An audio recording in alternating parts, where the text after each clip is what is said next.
Kashot. Booyaka shot. Chia. We are back. Game Pick Fantasy Basketball. I'm your host, Robin Marks. Welcome back to Game Pick. So happy to see you. I want to say it's very important that you guys keep your ears open because there's some big announcements coming very soon. But as always, please make sure you connect with me on Instagram, TikTok, and Twitter at Game Pick Podcast. If you love fantasy sports, dynasty, roto categories, points leagues, fantasy football, we're probably going to do a few videos on that, but this is really a fantasy basketball channel. That's what we're all about. If that is your jam, please consider subscribing on all platforms. Now, today's episode is very special. We're doing a live episode. So whether you're watching this live with us or if you are in fact watching a replay, what I'm going to do is go over the dynasty rankings for 2022-2023. So I want to make sure that we have this all good here. I got some stuff I want to clean up. Very exciting. With that being said, I looked all over the internet. So I have my rankings from last year. However, I did not include the rookies that were recently drafted in this 2022 draft. The Chet Holmgreens of the world, Jaden Ivies, etc. Paolo Banchero, etc. So they're not included in my dynasty rankings. So I was like, well, you know what? Let me kind of get a starting point. I don't want to just go right into it and just like make up my own rankings without looking at what else is happening out there. You know what I'm saying? So I went and I looked in my normal place, which is hashtag basketball. If you guys don't know hashtag basketball, it is one of the most reliable sources for fantasy data and rankings for all platforms. But they didn't have the rookies. They have dynasty rankings for rookies, but they don't have them included in the overall pool of dynasty players in their rankings. So I was like, man, that's off. Well, let me check somewhere else. So then I checked Dynasty ADP, which is another very valuable resource on Twitter. They have some rankings, but again, their rankings did not include the rookie. So I was kind of like, man, it really is early because folks are probably waiting to see what's happening with the NBA Summer League to kind of get a better idea of what these rookies bring to the table. With that said, I found the rankings on Fantasy Pros. Fantasy Pros actually had rankings that included the rookies. So what we're going to do is today go through a bunch of those. Maybe we'll go over to the top 50. I don't want to make a guarantee depending on how much time we spend on each player. It might be a longer video. I'm okay with that. The wife and kids are in the mountains. Daddy's at home doing some work. And also I had a little extra time to create some content for you. So I figured instead of doing a, dressed up, polished, edited video, I figured let's just go live, rip the Band-Aid off, and create some content for the fantasy basketball community. With that said, let's jump into the rankings. So as you can see here in fantasypros.com, they actually have their rankings here. So number one is Nikola Jokic. Jokic is hands down the unanimous favorite for number one in most people's dynasty rankings. I'd even go as far as saying that he is the number one player for all platforms and all, types of fantasy sports. So whether you're playing points leagues, categories, dynasties, everything, like he's the number one guy. And that's kind of like the general consensus. And I think the top three are kind of also pretty consistent across the board. Number two is Giannis. Number three is Luka Doncic. So earlier, or actually last season, Luka Doncic was as high as number two on hashtag Fantasy Basketball's rankings.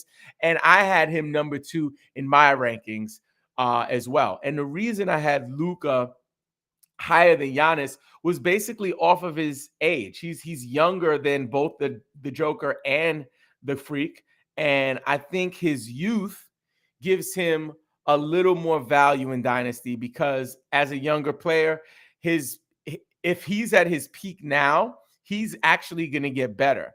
Giannis appears to be approaching, his prime, and there's no telling how many years of this level production we'll get from him, where it is absolutely positively, a fact and a guarantee. As long as Luka stays healthy, as long as he stays healthy, keyword being healthy, the sky is the limit for that young man. I could see him getting, to a LeBron James level of success in his career if he can stay healthy. So I would personally put Luka at number 2 until further notice. But here on Fantasy Pros, they have him as number 3. Number 4 is Karl-Anthony Towns. Karl-Anthony Towns is falling in a lot of rankings, not just dynasty rankings, but redraft rankings as well. And I think it has a lot to do with the recent trade with Rudy Gobert landing on the Timberwolves, and some people may be believing that Rudy's presence is going to have a negative effect on Carl's fantasy value. I don't know if I agree with that. I think having him high as number 4 on this is not a stretch. I think it's reasonable, and it's not a bad argument. However, there are some other players on the come up who might be able to move into that spot down the line. So I'm okay with that. Again, some other platforms don't agree with that, but I'm cool with it. Number 5 is Jason Tatum. I think Jason Tatum had a huge leap last year. Statistically, he started off a little slow, and in fantasy, he wasn't the most consistent, but his real life success, making it to the NBA Finals, will translate into higher fantasy production, in my opinion. So I'm also okay with Jason Tatum being here at 5. Number 6, Fantasy Pros has Trae Young ranked number 6 on their Fantasy Basketball Dynasty Rankings. So Trae is one of those players for fantasy that he's going to put up a ton of numbers. The only concern I have about Trae is his ability to stay healthy and also produce at this level at his size. So, I think that's one of the reasons why the epic Luka Doncic, Trae Young trade happened, because maybe, Trae, his physical makeup is not as NBA ready as, say, a Luka Doncic. However, I still believe that at that size, he can still produce for the long term. So 6, I probably wouldn't have him as high as 6, but I'm not mad at it. Next up, we have at number 7, LaMelo Ball. This is high for LaMelo. I think LaMelo has a lot of people convinced based on these highlight reels that we get from him. And again, he is an absolute superstar. Like, I think he is an ascending superstar, and he will be high in these rankings and other rankings for years to come. I just think it might be a little premature to start putting him in the top 10 of Dynasty. I've had him in my top 10, but after his season last year, and there were even times last season, if I'm not mistaken, where he got benched by his coach, things like that. And I think with Miles Bridges, is it Miles Bridges? Yes, Miles Bridges. So with Miles Bridges having this issue, this legal issue, which is nothing to joke about, right? I think that LaMelo will be given tons of opportunity to expand his game, to grow, and also, live up to this, live up to the hype that is surrounding him. A big shout out to Dylan Kirkpatrick for checking in, rocking with me. He says Tatum at 5 is very high. He says, and at 9, WTF, he isn't even top 20 in my opinion. And at 8, yeah. I feel you on that, man. I really do. So let's go ahead and get back to the list. So we got LaMelo at 7, and then number 8 is Anthony Edwards. So I definitely feel you on that, Dylan, that maybe that is a little high for Anthony Edwards, but I really like Anthony Edwards' potential in Dynasty. I think that right now, him being such a young pup, that he maybe hasn't had a chance to be consistent, but he's shown in short clips that he is able to like take over a game and put up big time numbers, 30, 40-point games. So for me, I don't know if I agree with 8, but I do think he should be in the top 15 maybe. After Anthony Edwards, we have Joel Embiid. Now, Joel Embiid goes at number 9. I think Joel here at 9 is maybe a little low. I know that we've had a history of Joel being injured. I know that Joel hasn't been the healthiest player, but last season he was pretty healthy, and he also had an MVP caliber season. So if Jokic is number 1 MVP the last couple of years, Giannis is number 2 MVP before that, and now Embiid, who is a candidate, is not even in the top 5. I think that might be a little off. So I would actually move Embiid up there a little bit. The next one is where it really gets interesting. We have Tyrese Halliburton at number 10. Tyrese Halliburton at number 10. So for me, I get it. I totally get it in terms of this being a dynasty rankings segment, and we're talking about the future. And what I always say with dynasty guys is never look at your dynasty team with the year in mind or with 10 years in mind, right? So you can't look at just the short term. Like, I'm not drafting LeBron in a startup dynasty league. I'm just not. Like, he would have to drop to like pick 40 for me to pick him, right? Same thing about the size of the window. Don't go too far. Don't start thinking about Tyrese Halliburton 10 years from now. I would look at about 3 to 4 years. That's my window. It's like, what is this team going to do? What is this player going to do in the next 3 years?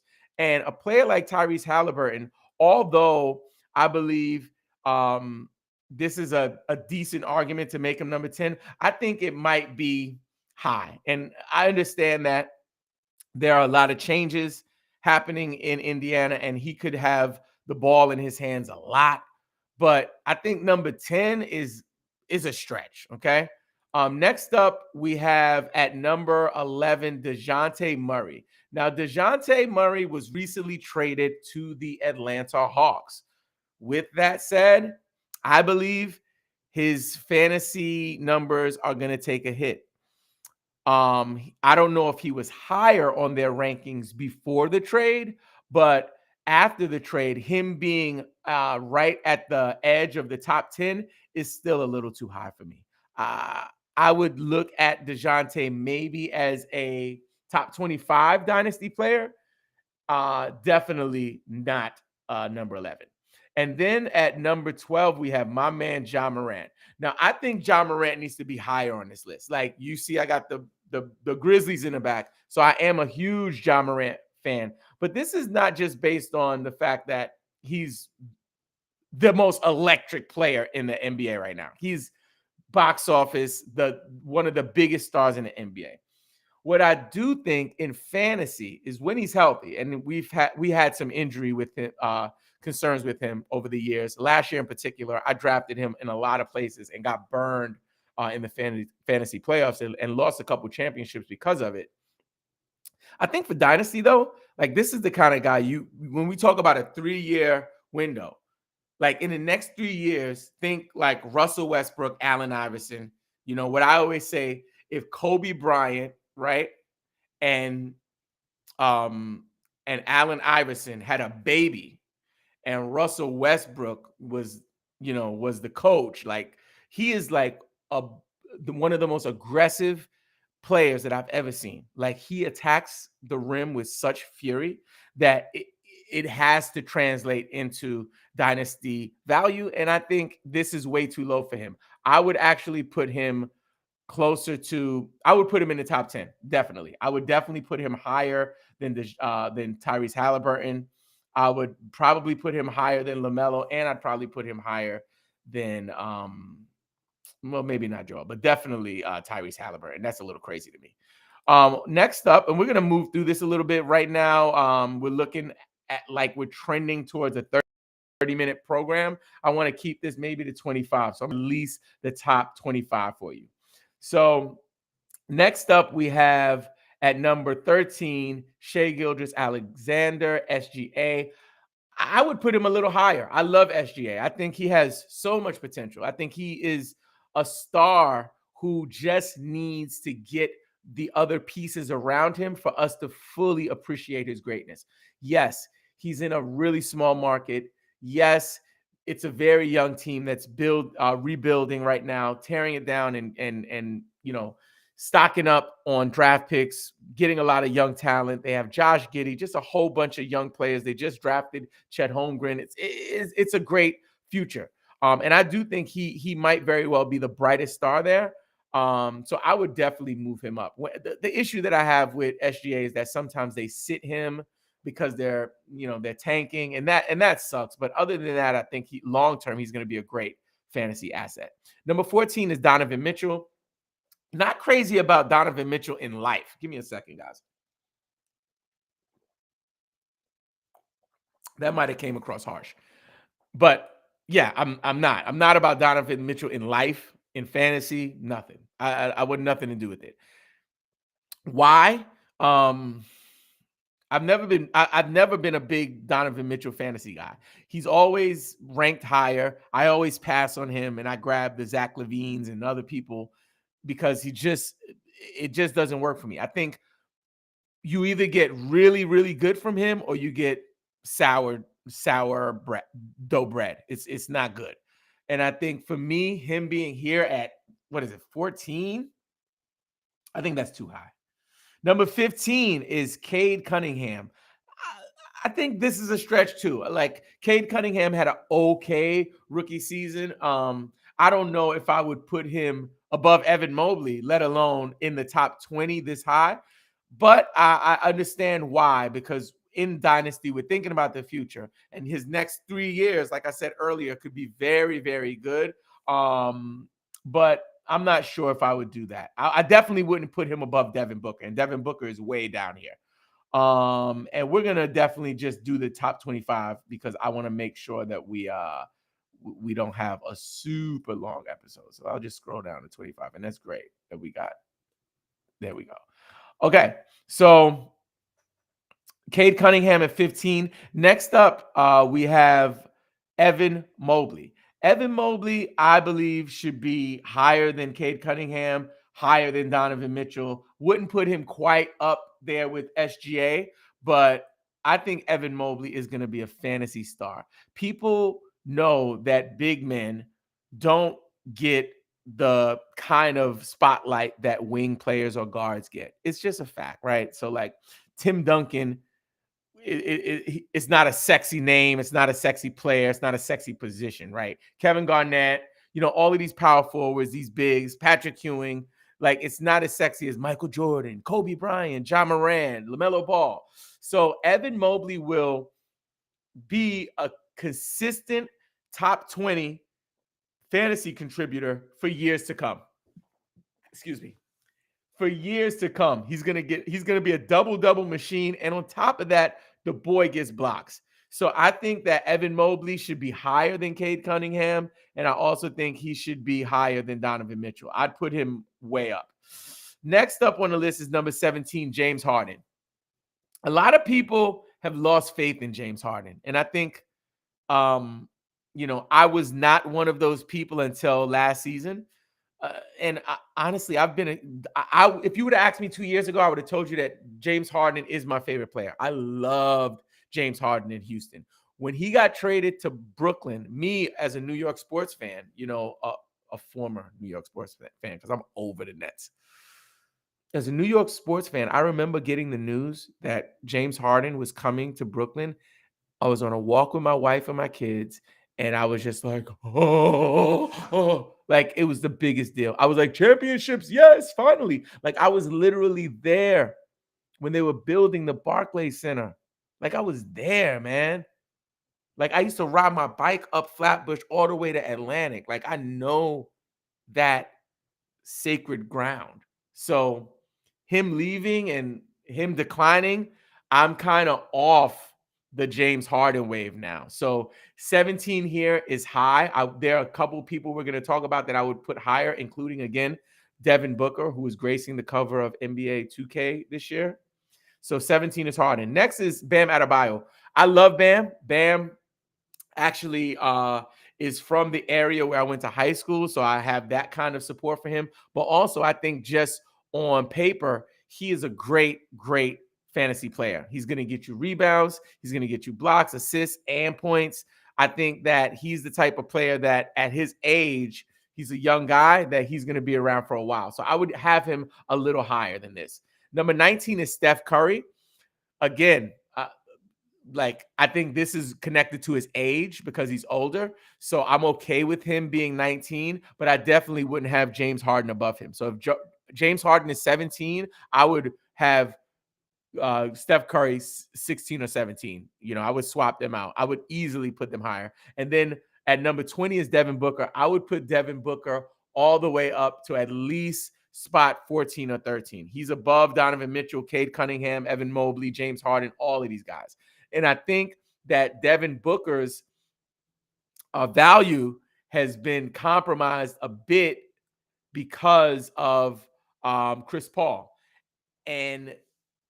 But not much, right? He's still going to have those huge games where he explodes and goes for 40 and 50. People forget that this man scored over 70 points in a game. 70.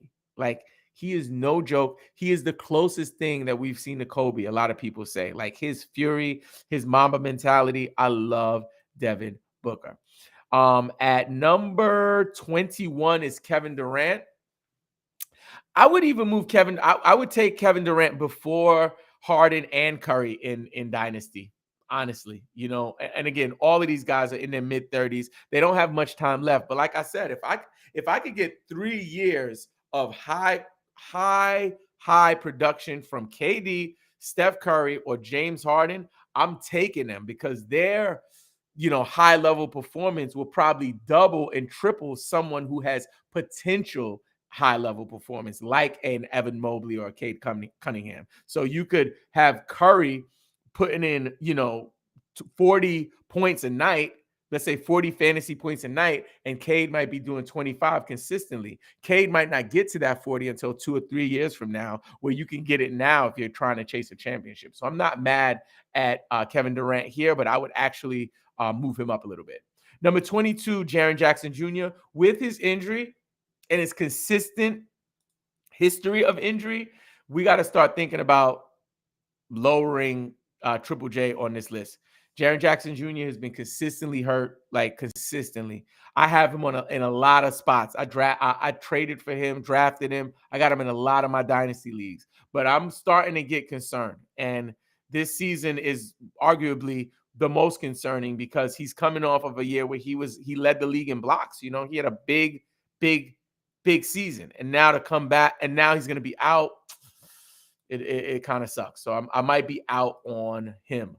Number 23, Zach LaVine. I talked about him earlier. I love Zach LaVine. I would definitely take Zach LaVine before Jaren Jackson Jr. in Dynasty. I would take him before. Yeah, that's about it. I would definitely take him before Donovan Mitchell. Donovan Mitchell would be like in the 20s right now for me. Like I'm not even going there.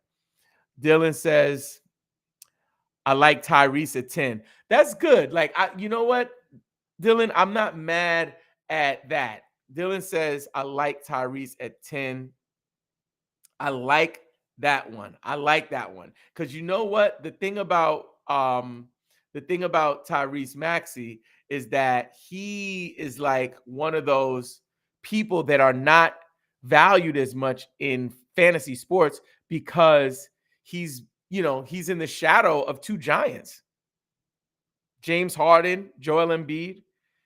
But his performance, Like, people think he's a waiver wire guy. He is not a waiver wire guy. He is like an elite talent. So I don't know if I would have him 10 in Dynasty, but I definitely think that he is a valuable fantasy asset. All right, let's move along. We're almost done. So we got Zach LaVine at 23. Again, I love Zach LaVine there. I would take him way before Donovan Mitchell. Number 24, Jimmy Butler. I want no parts of Jimmy Butler. Jimmy Butler is like the Donovan Mitchell to me. First of all, Jimmy Butler is older, so I don't want an older guy who's always out, right? So Jimmy is literally injured every year. Like every year he's out for something, and I just can't. In the playoffs, as an NBA fan, I love Jimmy Buckets. I love him. Like, I love Jimmy Buckets. In the playoffs, fantasy, I want nothing to do with that man. Like, nothing. Like, I stay away from him at all costs. I drafted him like when he played for Philly. Like, I would draft him back then. I was drafting him. Since he got to Miami, I want no parts of Jimmy Butler in fantasy, especially Dynasty. Get out of here. And our last one, I'm so glad, is my man, Zion Williamson. I think Zion at 25 is way too low. I would put him above all of the old guys. So he would be above Harden. He would be above Curry. He would be above Durant. He would be above Jimmy Butler. Now, I would definitely put him above Donovan Mitchell as well as the rookies, or last year's rookies, these second-year players, Cade Cunningham and Evan Mobley. I don't know if I would move him past SGA. So I'd probably have him in that area. I would definitely take him before DeJounte Murray and Tyrese Halliburton. He'd probably be in my top 15 if I was drafting today. And, he was one of the guys. That's where I would take him, probably in the top 15. So that's the top 25, guys. I'm super hyped about doing more lives. It's been a while since I've done one, but I'm going to continue to pump out the shorts. We just had our first 1 million view video. Big shout out to Zion Williamson, which is a little clip of him with some music that we did on shorts. Also, the channel on YouTube is growing. Please make sure you do me a big favor. Stop by Apple Podcasts and leave us a review. Also, if you don't mind, take some time to follow us on TikTok, Instagram, and Twitter at Game Pick Podcast. And don't forget, play the waivers, set your lineups, and follow Game Pick, you freaking fantasy nerd.